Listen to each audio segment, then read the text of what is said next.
Carlos Mink, chegando aqui no nosso 11 News, seja muito bem-vindo, meu querido Carlos Mink, depois da vinheta aqui do like, para quem estiver nos vendo em rede social, para dar o like aqui, para se inscreverem em nossos canais. Seja muito bem-vindo. Vamos ver aqui o colete do Carlos Mink hoje. É sempre uma atração à parte.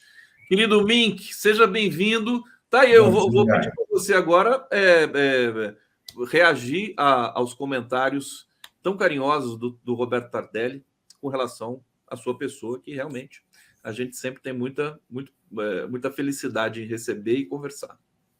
O Tardelli, além de ser uma pessoa com discernimento, posições firmes, é muito generoso e muito bem-humorado. Aliás, Conde, você só escolhe pessoas que, além de terem participação e consciência, ainda têm alguma tendência musical ou estilística ou bem-humorada, para o teu programa ser sempre tão para cima e você ter uma legião de fãs, de acompanhadores e que vão se informando, vão participando, mas, ao mesmo tempo, nesse mundo tão violento e desigual, saem mais leves sempre. A gente sempre tenta, né, dar uma leveza e reverência, é importante. Olha o sorriso do Carlos Mink aqui, que maravilha. Você me mandou um vídeo lindo de uma premiação, né? Daqui a pouco a gente vai falar... Isso, do arco-íris. Do arco-íris. Antes da gente falar sobre essa premiação e tudo mais, eu queria te perguntar sobre essa questão de Israel, da operação da Polícia Federal. Você viu isso? O que você achou? Vi, estou acompanhando de perto. Qual que é a tua leitura desse evento aí? Olha, isso está dando margem às mais diversas especulações, mas eu confio na Polícia Federal. Sempre confiei. Quando eu fui ministro, a Polícia Federal me ajudou muito a reduzir a metade do desmatamento da Amazônia. E a Polícia Federal ajudou a prender e coletar indícios para esses golpistas safados do 8 de janeiro. Estão sendo todos presos um a um, sem anistia. Então, eu acho que a gente não pode, Conde, ter uma coisa seletiva, né? Por a esquerda ter críticas à atuação de Israel, não só aqui, agora na faixa de Gaza, mas por inviabilizar os dois estados, essa esquerda da qual eu faço parte não pode passar a mão no terrorismo. O Hamas é uma entidade terrorista que prega a destruição de Israel, não só isso, oprime, né, mulheres, gays. Então, eu acho que a gente não pode ter uma visão estéril. Se a Polícia Federal prendeu essas pessoas dizendo que há uma conspiração para destruir ou atentar contra prédios de judeus, eu acredito que isso seja verdade. Até porque essa mesma Polícia Federal mostrou, camarada Conde, que sob Bolsonaro as células nazistas triplicaram no Brasil. Passaram de 220 para 690. Claro, isso é um outro tipo de antissemitismo, mas esses antissemitismos se encontram. Veja, o Hamas e o Hezbollah têm, como o Estado Islâmico tinha, células pequenas em vários lugares, né? Em vários lugares. Há alguns que dizem que isso é diversionismo, mas eu acho que não. Eu acho que a gente tem que estar atento a toda forma de terrorismo, de discriminação. Ninguém pode ser discriminado por sua raça, por sua religião. Aliás, e para concluir, meu companheiro Conde, eu, que sou um homem de esquerda, fiz há pouco tempo uma audiência pública contra a intolerância religiosa. Tinha representantes de muçulmanos, judeus, evangélicos, católicos. E vários reclamavam da generalização como fator de intolerância e de discriminação. Vou dar um exemplo. Os evangélicos, muitos de esquerda, diziam o seguinte: por que a esquerda sempre diz que todos os evangélicos demonizam as religiões afro? Nós somos evangélicos e não demonizamos. Eles têm razão. Muitos pastores que enriqueceram, que são reaças, estigmatizam, demonizam, mas nem todos. Quando você fala os evangélicos demonizam, se além de aumentar o preconceito, você empurra essa turma para o lado da direita. Quando você chega e fala o seguinte: os judeus oprimem os palestinos, os judeus apoiaram Bolsonaro, os judeus controlam a mídia. Mentira. Havia um grupo grande aqui, na Hebraica, apoiando o Bolsonaro, e do lado de fora havia 400 outros criticando, entre os quais eu, o saudoso Sirkis e muitos outros, né? Débora Colker, Débora Bloch. Você tem ascendência judaica, né, Mink? Sou, exatamente. Eu não só sou de ascendência judaica, como perdi 2 tios-avós cremados em fornos crematórios, né? Vítimas do nazismo. Então, é claro que um grupo grande de judeus é completamente contra o Netanyahu, que é um fascista. Parece que é a maioria. Exatamente. Eu acho que, inclusive, o Netanyahu estava perdendo muito apoio. Ele tentou manipular o judiciário. Tiveram manifestações de centenas de milhares de pessoas. Não, só para complementar, quer dizer, a gente nunca viu tanta reação nos Estados Unidos, por exemplo, que tem uma comunidade muito forte, né, contra o que está acontecendo lá. Exatamente. Eu acho que a gente não pode perder o norte. A minha posição em relação a esse conflito é o seguinte: com Netanyahu e o Hamas, jamais haverá paz.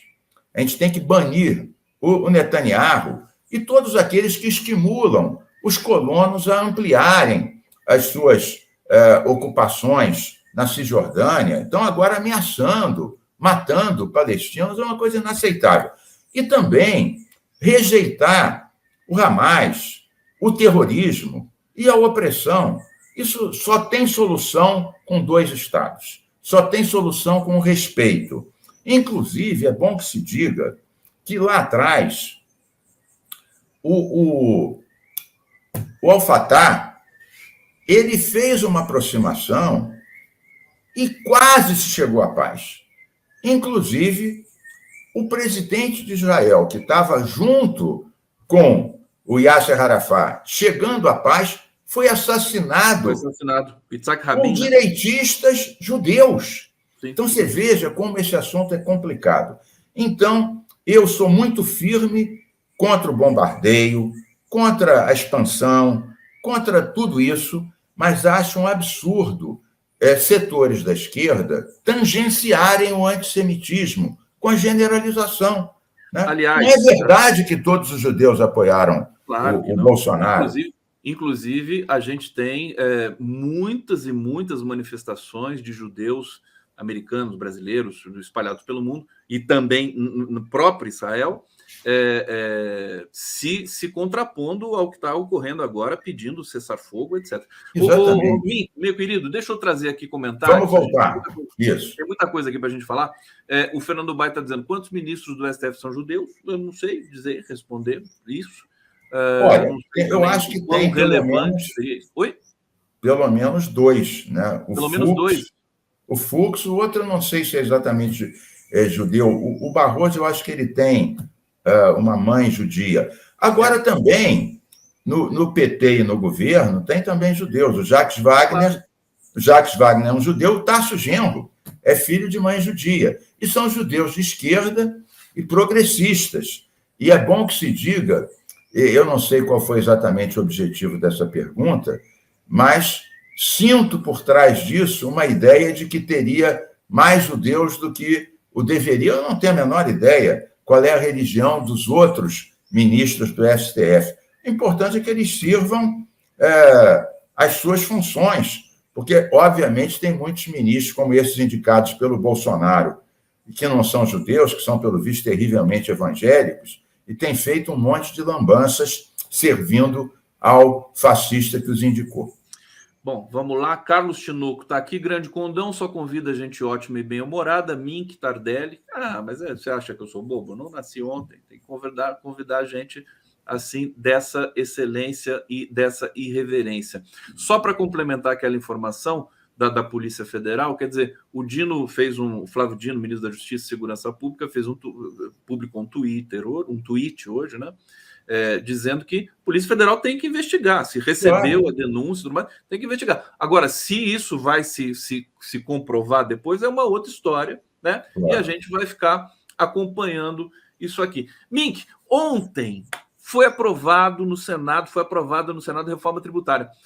Só queria um breve comentário teu, porque todo mundo dizendo que foi histórico isso, uma vez que 40 anos, né, o Brasil tentava, se deparava, nossa estrutura tributária vem dos anos 60, quer dizer, uma coisa... E você achou bacana isso? Você achou muito bacana. E acho muito curioso uma reforma que vai diminuir a burocracia, diminuir a cobrança em cascata, gerar empregos. O Bolsonaro trabalhando contra, conseguiu muitos votos contra a reforma. Aliás, ele só trabalha contra o Brasil. A bancada bolsonarista votou contra o Mais Médicos, votou contra o Desenrola, né? Votou contra conseguir recursos para o meio ambiente. Ou seja, essa turma trabalha contra o Brasil. E é curioso, nós, da esquerda, o Haddad, que eu acho um excepcional ministro, né, conseguindo avançar com a estrutura econômico-financeira e tributária para fazer mais justiça tributária, e setores que, em tese, representariam os empresários, tentando bombardear esse avanço histórico que será a reforma tributária 40 anos depois. Olha só, deixa eu mostrar para vocês aqui, eu vou colocar o vídeo desse evento, meu querido Mink, do arco-íris, e você vai explicar para a gente. Deixa eu colocar aqui. Quiseram caçar a medalha ao Grupo Arco-Íris. Aqui está a resposta. Um troféu ao Grupo Arco-Íris. Não vamos estar lá. Não vamos repetir. E a cultura sempre foi... A gente tem uma sequência, eu vou dar uma pulada aqui. O corpo LGBTQIA+, ele por si só, ele já é um corpo que faz política. E hoje nós comemoramos os 30 anos, né, de luta, A gente chega com uma força... Mink, eu vou tirar o som para você contar para a gente essa história aqui. Que coisa bonita isso aqui, rapaz. Como é que é isso aí? Eu já fiz mais de uma vez. Os bolsonaristas, eles ficam ardidos, porque eles conseguiram derrotar no plenário uma homenagem que eu ia fazer ao Grupo Arco-Íris, a medalha Tiradentes, me derrotaram em plenário. Aí eu pedi para fazer um troféu e peguei o mesmo plenário e botei não só as lideranças LGBTs, inclusive ao meu lado estava a Mônica Benício, né, a viúva da Marielle, né, estava a Defensoria Pública, Ministério Público, o ERJ, mas a gente teve shows de transformistas, drag queens, né? E eu falei, então, e foi transmitido ao vivo pela TV Alerj. O que eu ouvi no dia seguinte, você não imagina, mas eu me divirto muito, porque eu acho que a Casa do Povo ela tem que ser ocupada por aqueles que combatem os preconceitos, que defendem a cidadania. Então, eu até falei, olha, vão sentar nessas mesmas cadeiras que vocês estão sentados hoje, vão se coçar muito, né, para ver que a melhor forma de combater o preconceito e a intolerância é com bom humor, com dança, luta e prazer. E a próxima grande parada LGBT vai ser agora, sábado, dia 19, e eu irei, como em todas as paradas que eu fui. Aliás, eu já tenho uma carteirinha de sócio fundador, porque antes, ô Conde, eu era apenas simpatizante. Mas depois de participar de 20 paradas e fazer todas as leis, eu já ganhei uma carteira de sócio fundador. Entrou para o clube. Vai ser a parada oficial do Rio de Janeiro agora? Parada oficial dia 19. Mas vai ter em São Paulo também? É a parada mundial? Não, cada estado tem um dia diferente. Cada estado tem um dia diferente. Fantástico. Olha o trabalho do cara. Sempre do lado certo. Você é um subversivo agitador, Carlos Mink. não deixou de ser, né, Carlos Mink? Aliás, deixa eu te dizer uma coisa, Conde. Você sabe que os judeus eles adoram fazer entre si piadas antissemitas. Mas se você não é judeu e faz uma piada dessas, você é um antissemita. Os gays, a mesma coisa. Os gays adoram Eles fazer fazem piada de bicha velha. Mas se você não é gay e faz uma piada dessa, você é um homofóbico. Eu, como já ganhei essa carteirinha, eu sou o único que posso fazer qualquer tipo de piada, porque eu já sou do time. Ô, Mick, você sabe que eu sou linguista, né? Enfim, fiz a minha formação na Unicamp, e o meu objeto de pesquisa, no mestrado e no doutorado, são piadas. E eu estudei essas eu não piadas. sabia, que máximo. Eu estudei humor, né? A estrutura do humor e tudo mais. Isso é muito interessante, porque a depender de quem enuncia a piada, né, ela tem um sentido específico e completamente diferente. Pode ser enquadrada como preconceito e crime, né? Pode ser enquadrada como crime. Ô, Mick, vamos falar da violência no Rio de Janeiro. Tem muitos assuntos com você, não vai dar tempo de tratar de tantos. Nós temos aí uma ação do governo federal, GLO Portos Aeroportos, e você me disse aqui no bastidor que a situação no Rio ficou insustentável. Insustentável. Né? As milícias tomaram... O Rio está entregue, Conde. O Rio está entregue às milícias e está entregue ao tráfico. Note, o tráfico ele se cria e multiplica dentro das prisões, que são administradas pelo Estado. Lá dentro, né, eles têm acesso a celular, têm acesso a tudo. E como se prende muito e mal, inclusive milhares de usuários de maconha que não poderiam estar presos e estão lá, essa turma acaba sendo, todo mundo, um palco de recrutamento dessa autêntica universidade do crime. Então, esse é um lado que se cria debaixo das barbas do Estado. O outro lado são as milícias. Essa mais ainda. Ela vem do Estado. São policiais, bombeiros, né, agentes penitenciários, nativos ou aposentados, que começaram vendendo segurança para a comunidade. Hoje em dia controlam, se associam ao tráfico. Houve políticos no passado que diziam que as milícias eram um mal menor. Hoje, 60% do território da cidade do Rio é controlada por tráfico e milícia. Isso só pode ser feito com conivência, omissão e participação das polícias. Recentemente, a nossa brava Polícia Federal, que, como eu falei no início, eu defendo sempre, doa quem doer, fez 3 operações que prendeu policiais civis. Um grupo que tinha delegado levando um caminhão de maconha que tinha sido apreendido pela PRF para uma favela, para vender para o traficante. O outro grupo, outro dia, preso, levando cocaína, né, 300 quilos, apreendidos no porto para um outro grupo de traficantes. E, num terceiro evento, mas tudo isso dentro de um mês, outros policiais civis que faziam comboio de segurança para traficantes de armas. Então, veja, ô Conde, você não pode dizer que eles não são diversificados. Um dia maconha, outro dia cocaína e outro dia armas. Todos presos pela Polícia Federal em um mês. Ou seja, não haverá política de segurança sem uma limpeza na polícia. E hoje em dia, a bancada bolsonarista, ela força a mudança de secretários da Polícia Militar, da Polícia Civil. Teve um da Polícia Civil que ficou 3 semanas, para eles indicarem os delegados, os chefes de batalhão. Você acha que alguém vai combater a milícia e o tráfico com a polícia tão contaminada como ela está? Eu presidi uma CPI das armas. Milhares e milhares de armas saem dos quartéis, das delegacias e das firmas de segurança privadas e vão parar nas mãos do tráfico. Essa CPI, estou concluindo, para a gente mudar de assunto, até porque hoje mesmo a gente vota a minha lei da cannabis medicinal no SUS, eu quero falar disso, eu sei que será uma pauta sua. Mas, então, essa CPI das armas que eu presidi aprovou uma lei obrigando a rastrear armas e munições.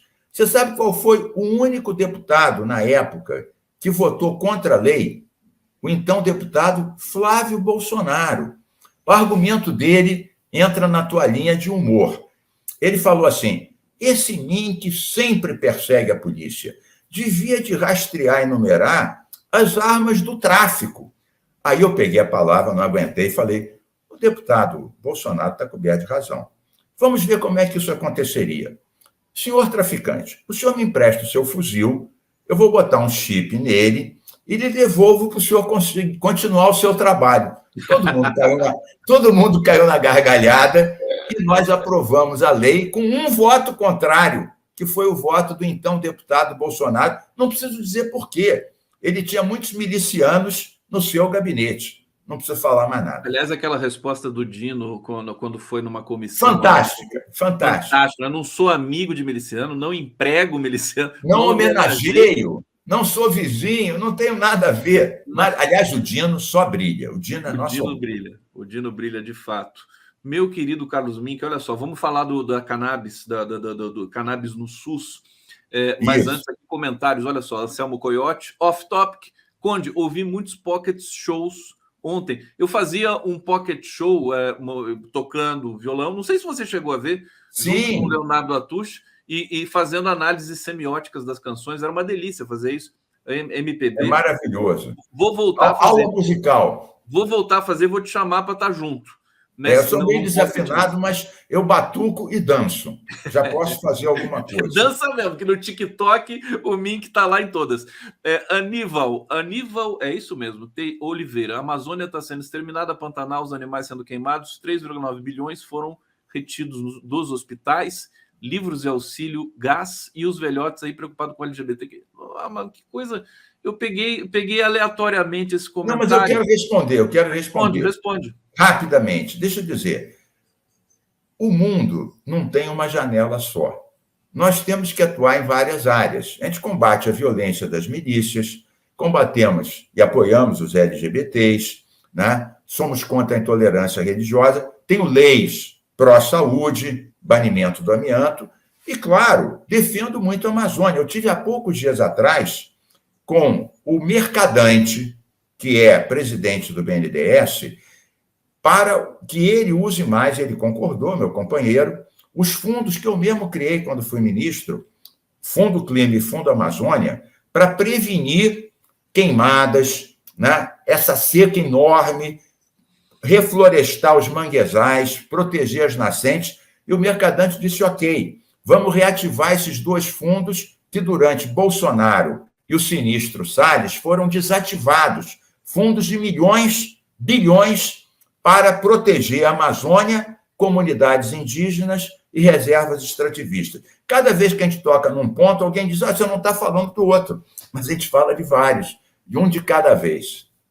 Mink, querido, o Mink sempre, a gente tem muita coisa para conversar, eu já estou até organizando aqui para a gente fazer um tempinho extra, para dar tempo de você falar as coisas importantes que você tem para falar. O Roberto Henrique está dizendo aqui, fui deputado com o Mink na LERJ, deputado atuante, excelente ministro do meio ambiente, mas hoje esvaziou o conteúdo histórico sobre Israel e palestinos, Campos de Goytacazes, Rio de Janeiro. Esse Roberto Henrique foi deputado contigo? Sim. Foi? Deixa eu dizer, essa questão, a gente já falou aqui, essa questão é o seguinte, eu acho muito fácil, quando tem uma história muito polarizada, você querer ser Vasco ou Flamengo. E, geralmente, essas opções não são muito boas. Você tem que defender o povo palestino, mas não é obrigado a defender o Hamas. Você tem que criticar, e fortemente, não só essa guerra, como tudo que o Netanyahu fez para boicotar o Estado palestino, né? É um fascista de marca maior. Você pode fazer isso sem ser antissemita, sem criminalizar os judeus como um todo, inclusive os judeus progressistas que lutam contra o Netanyahu. Então, eu acho que o sectarismo e o ódio são maus conselheiros. A gente deve defender a paz e o respeito sem passar o pano em terroristas cruéis como o Hamas e muito menos em fascistas inclementes como o Netanyahu. Nunca serei maniqueísta e acho que isso não há quem me tire dessa linha. Tá aí, quem vai tirar o Mink dessa linha que ele adotou durante a vida toda dele. E aqui a gente recebe os comentários, as formulações, opiniões. Mas é bom ouvir isso. Eu comento isso tudo na rede todo dia. Perfeitamente. A Mônica Caparelli está dizendo aqui, Mink, há 10 meses conversamos na fórum sobre a privatização dos rios em Lumiar e nenhuma ação. deve ter sido uma live que você fez com a Mônica Caparelli. Ô, Mink, deixa eu falar, senão não vai dar tempo. Não, mas deixa eu rapidamente, Conde, peraí. Deixa eu só falar o seguinte, veja bem, nós duplicamos o Parque dos Três Picos nessa região de Lumiar, protegendo os rios, né? Nós fizemos várias ações de fiscalização, tiramos, inclusive, 500 javalis pirata que jogavam cocô nos rios dessa região. Então, eu estou fora do governo. A gente fica denunciando ao INEA, ao IBAMA, ao Ministério Público. Veja, quisera eu ter um condão de chegar ali e pronto. Eu fiz uma lei, aprovei na CCJ agora, cria os rios de proteção permanente. Consegui vencer na CCJ, vou vencer no plenário para impedir que em cada rio se façam muitas barragens e quebra a reprodução dos peixes, é muito grave. Agora, Conde, quisera eu acabar com o racismo com uma lei, acabar com a LGBTfobia com uma lei, né? Na verdade, uma lei não é nem o início nem o fim. Muita água passa debaixo da ponte para você fazer uma lei boa, como a gente fez essa, que proíbe a prisão por réis reconhecimento fotográfico, que levava a racismo e injustiça. Quisera eu, mas, na verdade, a gente faz muitas leis, briga anos e anos para elas serem cumpridas e continuamos mobilizando a sociedade, que, em última instância, é quem produz os avanços. Olha, Mink, eu acabei de receber informação aqui que meu próximo convidado está com um problema de conexão.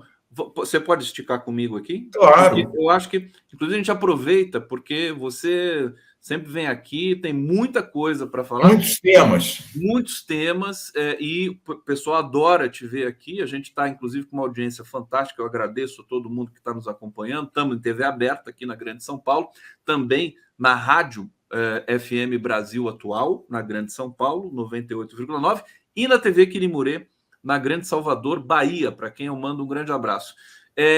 Cannabis no SUS, conta essa vitória para a gente que você encampou aí na Câmara Legislativa do Rio de Janeiro, né? Isso, Assembleia. Vai ser votado hoje. Vai ser votado hoje, segunda votação. Quinta-feira, às 15h, daqui a pouco. Deixa eu te dizer, Conde, primeiro, eu sou um ativista antigo da legalização da maconha. Participei de todas as marchas da maconha, inclusive sendo ministro de Estado. A bancada da bala tentou caçar o meu mandato por apologia, né? Eu participei sendo secretário de Estado, sendo deputado, que muda o cargo, não muda a pessoa, né? Eu defendo a legalização da maconha porque quem é contra a legalização? Os traficantes, que hoje eles têm um monopólio da venda da maconha, os policiais corruptos, que achacam o pessoal por causa disso, e os políticos, que defendem esses policiais corruptos ou são financiados por esses traficantes.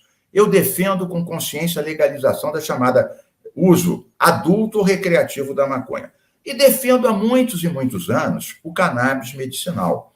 Aprovei aqui no Rio a primeira lei do Brasil pró-cannabis medicinal. O que diz essa lei em 2 palavras? Apoia a pesquisa, apoia as associações que plantam e fornecem, com controle de qualidade, com prescrição médica para as 18 doenças que a Anvisa determina que pode ser usado o cannabis medicinal, né? Epilepsia, fibromialgia, câncer, Parkinson e várias outras. Bom, a que eu vou aprovar hoje é cannabis no SUS. Por quê? Porque como a Anvisa libera para esse uso, mas sob influência ainda do Bolsonaro, criou 1000 obstáculos à produção local, ao plantio. Então, grande parte, Conde, grande parte do cannabis medicinal é importado. A gente está pagando royalties para outros países. Então, é muito caro. Então, os pobres têm a prescrição para usar para o seu filho, né, que tem 105, 110 convulsões por dia, e o cannabis passa isso para 2, 3 convulsões por dia, muda a qualidade de vida dessas pessoas. Mas não conseguem comprar porque é caro. Então, essa lei vai dizer o SUS vai fornecer, no caso, eu só posso legislar sobre o SUS estadual. o SUS vai fornecer gratuitamente, mediante receita, para aquelas doenças que a Anvisa permite e comprovadamente pobres, né? Não é para um rico entrar lá e conseguir um remédio gratuito. Então, isso é importante. Porque os remédios à base de cannabis são muito caros, né, Mink? São caros, são caros. É claro que algumas associações conseguem isso, né? A Abra, aqui de Niterói, a Abrace, do Nordeste, mas isso geralmente com autorizações judiciais para produzir, né? E nós estamos trabalhando, inclusive, com a Fiocruz, com o Instituto Vital Brasil, aqui de Niterói, que é como se fosse uma Fiocruz estadual, que querem pesquisar e produzir localmente. Isso reduziria 4, 5 vezes o custo disso. Inclusive, último comentário sobre esse ponto. Quando eu aprovei a primeira lei do país sobre cannabis, o governador, que já era o Cláudio Castro, vetou. Eu tive que derrubar o veto. Para isso, eu precisava do voto, a esquerda é 1/4 da Assembleia, eu precisava do voto dos conservadores. Já sabendo que iria vetar, o que eu fiz? Nas audiências públicas que estavam os cientistas, os médicos, a UFRJ, e pais e mães com seus filhos em cadeira de rodas, dizendo, eu levei para as audiências deputados evangélicos, deputados policiais, para entrarem em contato com as famílias, ouvindo elas falarem. No dia da derrubada do veto, eu consegui o veto de muitos desses deputados. Alguns foram no microfone declarar o seguinte: olha, eu quero deixar claro que essas coisas do Mink, de defender maconheiro, defender viado, eu sou contra isso tudo, mas eu vou votar a derrubada desse veto porque eu falei com as famílias e vi o bem que fazia uma coisa humanitária. Então, vou votar a derrubada do veto, mas, Mink, não conte comigo para defender viado nem maconheiro, mas essa eu estou contigo. E derrubei o veto. Derrubou o veto. Você me contou essa história da última vez que você esteve aqui.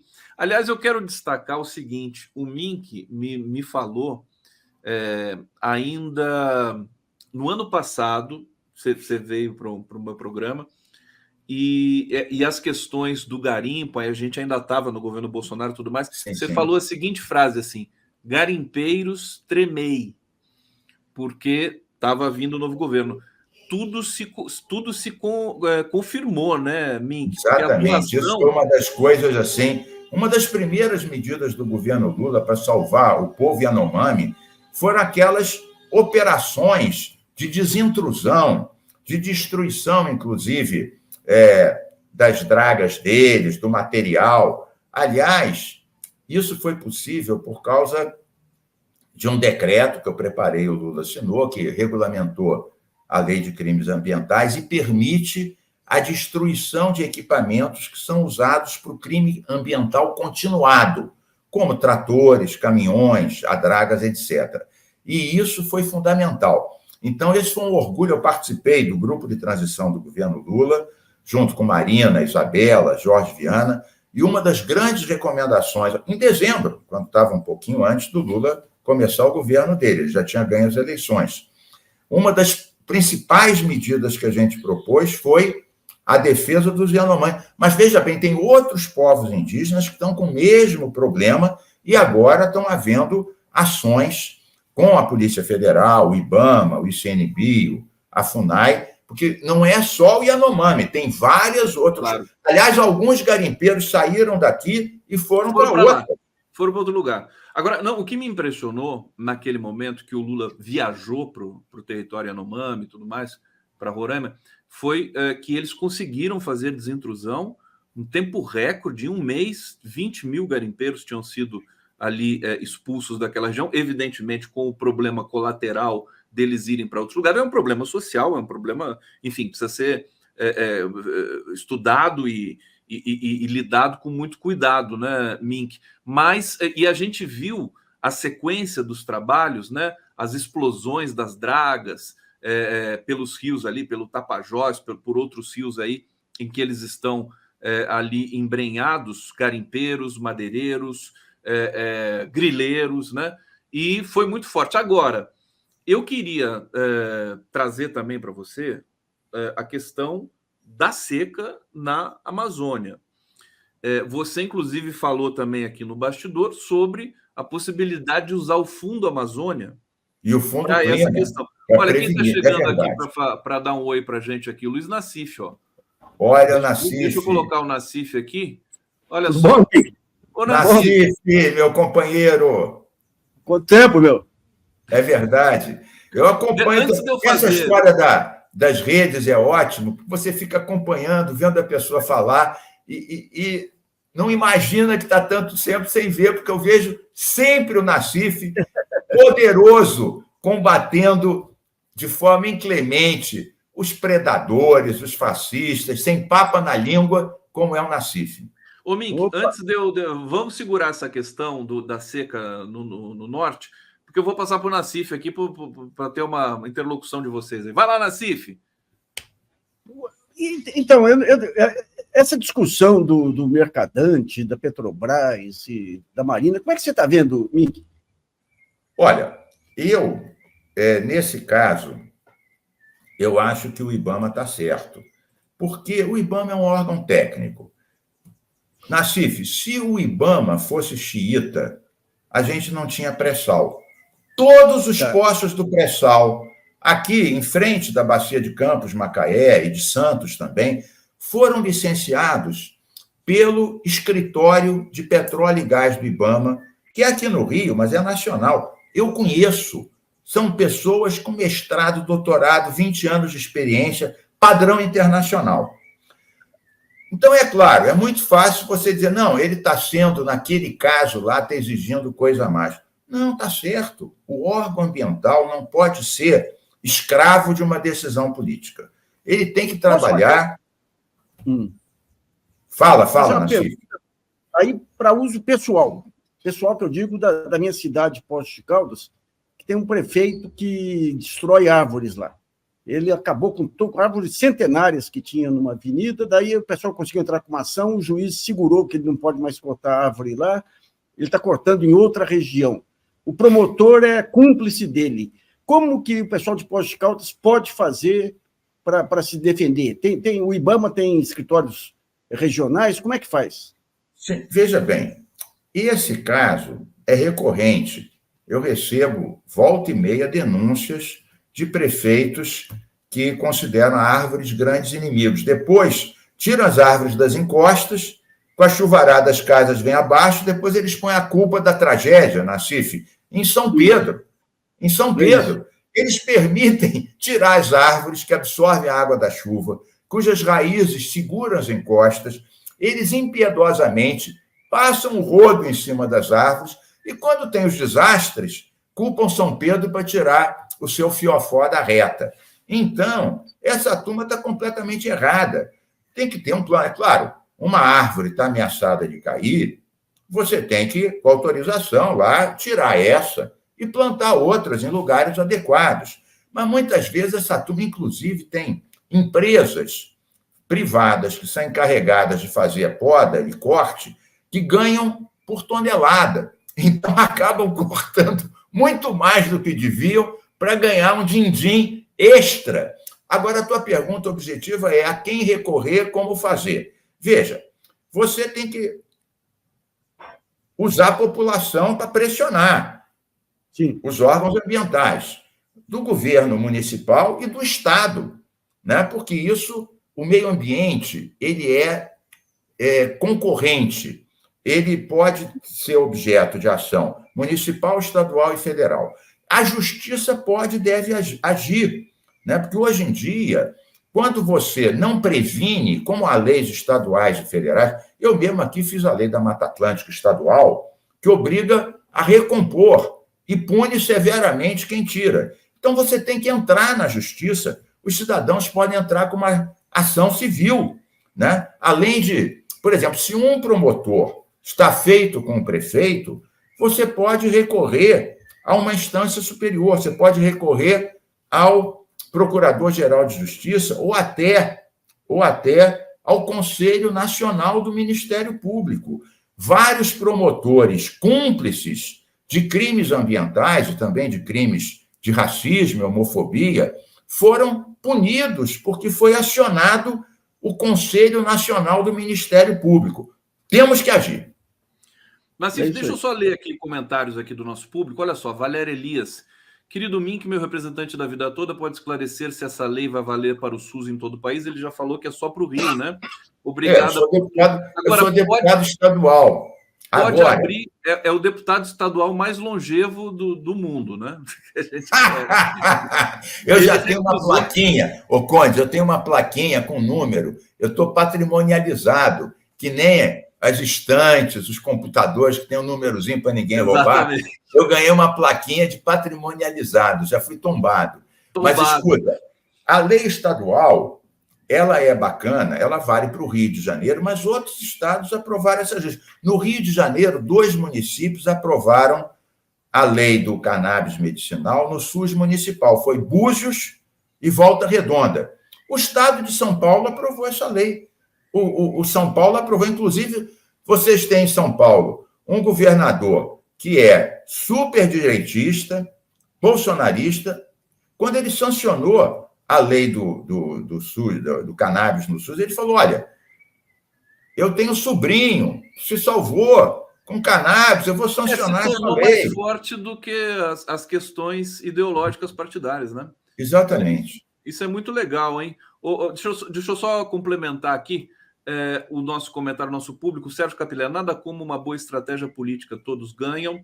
Suzete Barbosa Pereira, aqui colaborando conosco. AF Faustino, parabéns, Conde, muito seu fã. Londres in Palestine Free, eu também. Fora Impérios Opressores. Isaltina Gomes aqui colaborando com a gente. Nassif, vai para você de novo aí. Nassif, o que você achou da aprovação da reforma tributária, hein? Já era previsto aí, porque quando você pega o Lira tem um patrão, que é o André Esteves, né? A reforma tributária em si interessa porque é uma racionalização importante, tudo, mas que não provoca uma mudança na estrutura tributária. O importante vai ser agora, quando você entrar com o imposto sobre os super ricos, né? É isso que vai... E daí o Lira vai obedecer ao André Esteves. Aliás, Conde, só uma coisinha, você colocou um dos comentários aí de Suzana Barbosa, é isso aí? Suzana, deixa eu ver. Não. Eu botei Suzete. Suzete, tá. Barbosa. Não, porque tem uma Suzana. Não. Porque tem uma Suzana Barbosa. Não, Suzete, Porque tem uma Suzana Barbosa, que é minha sobrinha, que foi a orientadora do Silvio, do Ministério de Direitos Humanos. Aí eu achei que fosse. Vocês dois, Nassif e Mink, vocês se conhecem há muito tempo, né? Claro, por supuesto que sim, viste? Por supuesto. O Mink já participou dos chorinhos, ou Nassif? Não, chorinho não. Os que nós fizemos no Rio, não. Nós estamos marcando para fazer um outro no Rio aí em breve. Isso, me chama, que eu sou fã disso. Aliás, o Conde, eu vou mandar para você, eu não mandei para não te dispersar no programa de hoje.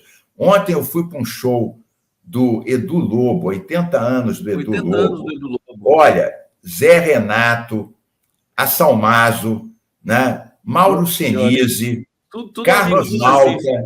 Carlos Malta. Eu vou mandar para vocês, eu fiz 2 filmezinhos de 1 minuto, um com o Ponteio, que foi uma música que o Edu Lobo ganhou um festival, Ponteio, quem me dera agora eu tivesse uma viola para cantar, e o outro, o Paneguinho na Estrada. O Paneguinho na Estrada. Maravilhoso. Vou mandar para você. Vou mandar. Esse sabe viver, o Mink está em todas. Hoje eu vou num show que tem o Zé Renato no meio aí. O Zé Renato é maravilhoso. O Zé Renato, ele foi do Boca Livre 20 anos. O grupo que antecedeu ao Boca Livre era o Momento 4, que cantou com o Edu Lobo a vitória em 68 ou 67, exatamente. Ganharam, e esse grupo que tinha o Davi Tigel, né? O Ricardo Sá, vários. Eu sou fã dessa turma toda. Mink, pode me mandar agora o vídeo, se você puder, Tá, pelo vou Zap, mandar. que eu coloco antes da gente se despedir aqui. Agora mesmo. E aí Aliás, o pessoal fala no trio dos grandes, aí, que é Caetano, Gil e Chico, mas tem que incluir o Edu e o Paulinho da Viola também no meio aí, né? O Edu tem um João Bosco é Aldir também, né? Hã? Aldir Blanc. João Bosco é Aldir. João Bosco é Aldir. É que eles vieram já um pouquinho... Já foi o vídeo para você agora. Peraí, não chegou eles ainda cantando, aqui. É o 1 minuto e pouco do Upa Neguinho e o outro é 1 minuto do Ponteio. Será que você mandou para mim mesmo? Mandei Gustavo Conde. Não Tem chegou. outro Gustavo Conde? Não, pode ser que demore um pouquinho. Pode ser que demore um pouquinho. Agora chegou. Maravilha. Eu vou baixar aqui e daí a gente coloca para encerrar a sua participação. Estou vendo aqui, tá lindo, hein, o vídeo. Agora, Mink, fala para a gente dessa questão da Amazônia da Seca. Da Amazônia da Seca. Então, veja, resumidamente, há uma combinação, Conde e Nassif, de fenômenos climáticos com fenômenos climáticos antigos. O aquecimento do Pacífico, que é o Ninho, o aquecimento do Atlântico e o aquecimento global, com o crime ambiental. Então, é uma triste combinação de criminosos que, com o apoio do bolsovírus, desmataram a Amazônia a ferro e fogo, né? Lembrando até que um grande companheiro meu, delegado Saraiva, ele foi removido da Polícia Federal da Amazônia porque denunciou o Salles, que era cúmplice dos madeireiros, dos desmatadores e desses criminosos. Então, tem ação criminosa e tem uma outra ação, que é o aumento da emissão de CO2, que aumenta a temperatura global. 2023 será o ano mais quente dos últimos 100 mil anos. E tem gente como o Bolsonaro e como também o Trump, que é outro translocado, que negam as mudanças climáticas. Então, quando você combina o crime aqui por baixo, que é o desmatamento, com o crime das emissões e do aquecimento global, você produz uma coisa que a gente nunca tinha visto. O lugar do mundo que tem mais água, enfrentando uma seca terrível, que prejudica os estudantes de fazerem o Enem, prejudica a saúde, as pessoas não conseguem ir de um lado para o outro, né? 90% da Amazônia em emergência. A cena de Manaus tomada por poeira. Fumaça. Uma tempestade de areia. Isso daí parece aquele Apocalipse Now, de outra forma. Né? Não, e tem gente, ô Nassif, eu me lembro, quando a gente começou a falar disso, há 25 anos atrás, a gente se vê, cara, ou isso é mentira, ou isso só vai acontecer para o meu tataraneto. Daqui a 500 anos. Não é, já está agora. O sul do país está debaixo d'água, inundação. O norte está com nuvem de fumaça, poeira e rios secos, rios que desceram 30 metros a altura deles. Então, vejam aonde a irresponsabilidade chegou. A usura, a irresponsabilidade e a omissão estão provocando isso. E a gente pode, para concluir e ir no ponto do Conde, foi o que eu falei com o Mercadante. Nós temos o Fundo Clima e o Fundo Amazônia com bilhões. A gente pode e deve usar isso não só para combater o desmatamento, mas para incentivar e financiar atividades sustentáveis do povo da Amazônia, que tem que, sim, trabalhar, ter emprego, ser feliz, sem destruir. A bioeconomia é o caminho. E a gente tem fundos bilionários para estimular a bioeconomia, gerar empregos verdes sem destruir. Eu estou baixando aqui o outro vídeo, tão bonitos demais, hein? Nassif, vai daí, vamos aproveitar aqui o Mink mais um pouquinho, para a gente, inclusive, depois fazer uns cortes aqui. Olha, eu quero saber depois se eu tenho direito a hora extra. Tem direito a hora extra. Está esticando aqui. Quer fazer uma pergunta para o Mink? Não, está falhando a voz. Vocês estão vendo alguma falha em voz, não? Não. Então, Para mim, eu acho que é o meu computador aqui. Eu vou dar uma resetada aqui, porque está dando umas falhas. Tá bom, eu acho tá que bom. É da minha rede aqui. Tá bom, meu querido. Então, reseta e volta. Enquanto isso, deixa eu ver como é que está aqui o download. Daqui a pouco eu vou colocar. Mink, deixa eu ver aqui as nossas pautas importantes. Bom, você falou cannabis no SUS, a gente já falou. A questão da prisão por reconhecimento fotográfico. Isso é importantíssimo. Isso já está consagrado, já, né? É lei. O Rio é o primeiro estado que tem essa lei. Inclusive, os teus acompanhantes aqui, os teus telespectadores antenados e conscientes, gostam quando a gente conta o caminho. Nós fizemos uma audiência pública que, além do movimento negro, da OAB, da Defensoria, estavam 2 delegados, um da CADEPOL, que é a Academia de Polícia, e outro da Perícia, sobre prisão por réis de reconhecimento fotográfico. E aí eles deram várias sugestões para incentivar a investigação. Nós incorporamos todas as sugestões no corpo da lei.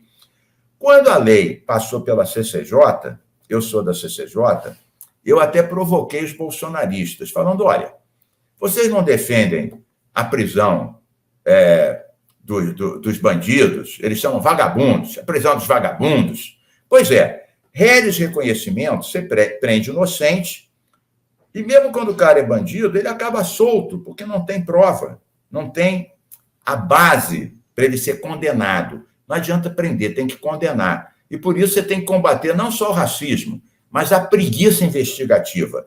Tem que prender, ter prova e condenar a bandidagem. Eles gostaram dessa parte, nós aprovamos por unanimidade. O governador ia vetar, eu até falei com ele, falei, não faça isso, né? A mídia está favorável, vai ajudar a tua conversa com o Flávio Dino. Eu até sou do partido do Flávio Dino, sou do PSB. Vou falar com ele para ele dar um olhar de carinho aí. O governador, na última hora, já tinha assinado o veto da lei, sancionou a lei. Então, o Rio é o primeiro estado onde é proibido expressamente prender qualquer pessoa pelo réis de reconhecimento de uma foto tirada da internet em papel, a pessoa aponta o dedo. Casos dramáticos, né? Dramáticos, injustiça, e todos negros. Todos negros, Conde. Exatamente. Quer dizer, o próprio aplicativo de reconhecimento é racista, né? É racista. É o racismo estrutural. Tecnológico, racismo tecnológico. Ô Mink, aproveitando que a gente acabou falando de árvores aqui, cuidados e tudo mais, o Nassif também falou lá de Poços de Caldas. Você viu o que aconteceu em São Paulo? Que tem gente sem energia até hoje. Eu postei sobre isso. O diretor da Enel, ele chegou a dizer que não falou assim, a culpa é das árvores. Mas quase, chegou perto. Quase falou isso. E a gente sabe que tem 13.500 pedidos de podas de árvores para a Prefeitura de São Paulo que não foram atendidos. O que você pode dizer para a gente sobre isso? Eu posso dizer várias coisas sobre isso. Eu tenho comentado isso, eu tenho postado sobre isso. Primeiro, o argumento deles é que as chuvas e o vento foram imprevisíveis. Olha, é um argumento completamente hipócrita. Há mais de 15 anos, ambientalistas e cientistas têm dito e demonstrado que os eventos climáticos serão cada vez mais intensos e mais frequentes. Alguém, nessa altura, justificar a sua omissão e a sua lambança, porque, além disso, demitiram 7.000 servidores e terceirizados e reduziram, como você falou, em 12% as podas em relação ao ano anterior. Então, reduzem as podas, demitem 7.000 para ganhar mais um dinheirinho e depois dizem que os eventos foram imprevisíveis. Imprevisível nada. Esse argumento é completamente ridículo. Ridículo. Você tem que acompanhar. Isso, a nova normalidade é essa. Vão ter eventos cada vez mais fortes e mais frequentes. Então, previna-se. Agora, culpar as árvores realmente é que nem o outro que eu disse, que corta as árvores e depois culpa São Pedro. Inventa outra. Pois é, mas assim, que tem que fazer manutenção direitinho disso tudo, tem, né? Também, né? Claro. Olha, você sabe que eu aprovei aqui no Rio uma lei que eu estou fazendo cumpra-se agora, que obriga a tirar aquela fiação inservível né? Tem quilômetros e quilômetros de fios que já não são usados, mas ficam poluindo a cidade e servindo para ter mais acidentes, porque acaba enrolando tudo e ajuda a derrubar os fios bons também, né? Aliás, em Paraty, eu consegui, com recursos do FECAM, determinar botar em subterrâneo a fiação. Na época, o argumento é que Paraty, como era patrimônio da humanidade, não podia ter o risco de incêndio. Então, eu consegui obrigar a toda a fiação ser subterrânea. O futuro é esse. Essa fiação tem que ser subterrânea.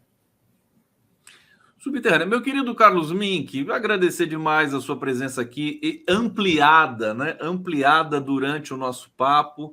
É sempre muito importante te ouvir, acompanhar o trabalho que você está fazendo aí, sempre com muito cuidado. Eu ia perguntar para você da Isabela Teixeira. A Isabela Teixeira é no BNDES que ela está agora também, não? Ela está no conselho do BNDES, ela está na ONU também.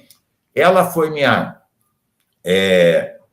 secretária, né, executiva, depois ficou 5 anos ministra do Lula e da Dilma. Você sabe que a Isabela, a tese de doutorado dela é sobre petróleo e gás. Eu estava na banca, não era orientador, eu assisti a defesa da tese na COP. O Emílio Larrover, meu companheiro, era um dos orientadores dela. Meu querido Mink, obrigado. Bom trabalho para você. Eu vou colocar agora aqui o trechinho do show do Edu Lobo. Olha, show orgástico, Conde. Show orgástico. Nassif está aqui no bastidor, ele vai... Levitando sem tapete voador. Vamos lá. Obrigado, Mink. Beijo.